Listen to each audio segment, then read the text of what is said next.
2 months have gone by since Ichikawa has last given us a chapter for Houseki no Kuni, and it looks like there still has been no form of announcement for how long this hiatus will be.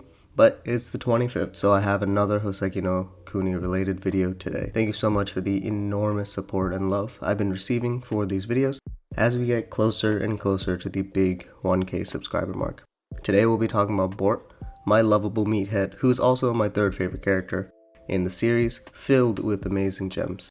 Let me know in the comments down below what your top 10, and we can compare since there's so many valid rankings. I haven't done a dedicated video for a character analysis in a long time, since Kim Liddell from Purple Hyacinth as my most recent one. As always, there are timestamps so you can skip around to whatever section interests you most, and let me know who you want me to cover next, except Fos, because there's just way too much and I gotta save our main character for the end. With the long introduction out of the way, let's begin. So you may have noticed the title for this video is Records of My Bitter War, which comes from the quote-unquote war log that Fos found with Ghost in the library.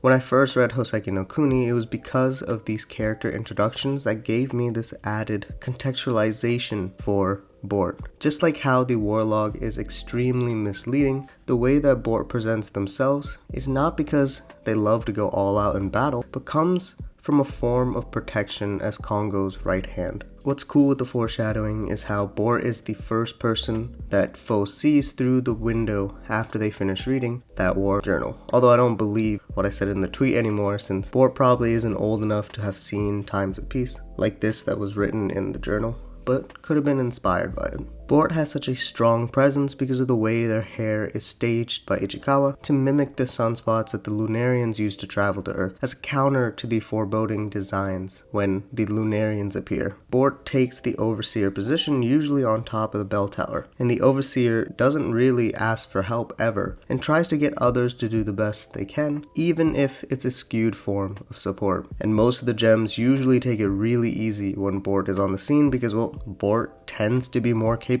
than the others, which is really criticized as Bort isn't the end-all be-all solution when Fos gets taken in by Ventricos, when even Bort's strong hair gets melted. That complacency is manifested in Diamond. Their relationship is one of my favorites because how it plays with individuality and protection as Bort's overbearing, almost helicopter-style pressure, while it comes from love of wanting Diamond to improve as a gem with no wasted effort. It invalidates Diamond's struggles of never feeling equal enough to support Bort during these fights.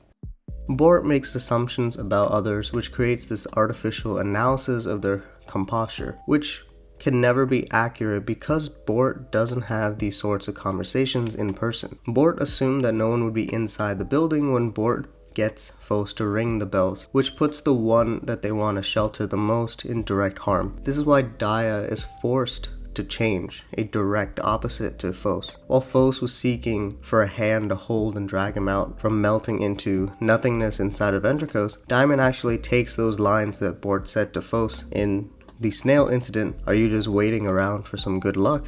to heart, by using Daya's body, which they feel is broken and useless anyways, to strike a satisfying blow to Shiro. That distance is the change that causes the partners to separate as other things begin to catch Bort's eyes. The other things are Fos analyzing other characters' battle tactics and the cute little jellyfish. When Diamond agrees to go to the moon, her eyes look like they have the sunspots in them, which is cool because it could also be looking at Bort's hair as well, how both create this sense of fear and resentment inside of them. What's really interesting is how the dynamic between Diamond and Bort is opposite to how it's viewed in the real world. Diamond's luster and shine is what people value for its perfection, while Bort is considered imperfect because of the aggregation that they're composed of. However, that exact aggregation is what makes Bort perfect in the world of Houseki no Kuni, and Diamond feel empty because Diamond's brightness isn't all there is to provide satisfaction.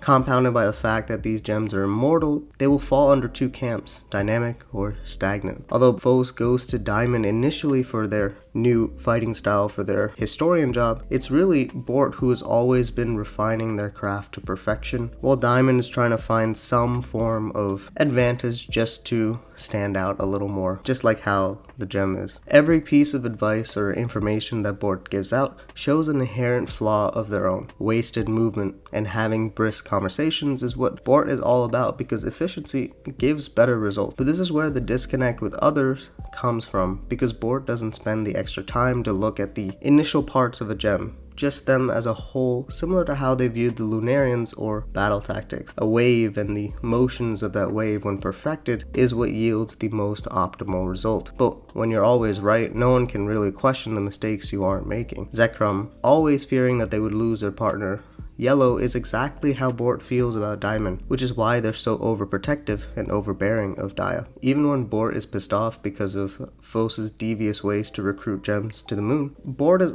probably a slight bit upset at themselves for not being able to be somewhat devious themselves, since they're always so blunt with others and reluctantly pushing them far out of their reach, especially Diamond. Just as butterflies are paired with Phos, as they're always metamorphosizing, Bort is always floating around like the jellyfish they love so much.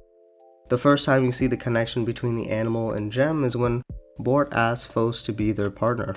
Although it was used for comedic effect to show how reluctant Phos is to accept or deny this request, Bort is very much like the things they love now. The jellyfish in our story seem to be modeled after the blue jelly, Aurelia arida. A fitting name, as in the story, these jellyfish are the ones that play with Ventricos' successor, which then leads Phos down the path to go up to the moon themselves. The similarities to Bort and their hair is remarkable, especially when I notice the red undertone of Bort's hair matches closely with the epheria of the moon jelly. Interestingly, this jelly is also known for its unique immortality, as some adult variants of the jelly can revert back to its younger form, depending on circumstances. So it is a fitting analogy for our gems and for Bort specifically. The fact that Bort abandons the things that they are known for in times of peace was so striking, yet also very in line with their character, which is one of the main reasons why I like them so much. Ichikawa continues to play with immortality and the idea of purpose, as these beings who have no limit to their lives must find something to obsess over to keep sane. People's interests and tastes change, so it is natural that when the environment that they're in shifts, they transition as well. As true equals now as Lunarians, how will Dia's and Bort's relationship evolve once again, as they truly became equals in the most unexpected of ways in their final encounter as gems? Well, that's all for the video. Not entirely sure if it was just me rambling about points of why I like Bort or an actual analysis, but I'm always looking to improve as I get through more of these characters in the future. See you all next time.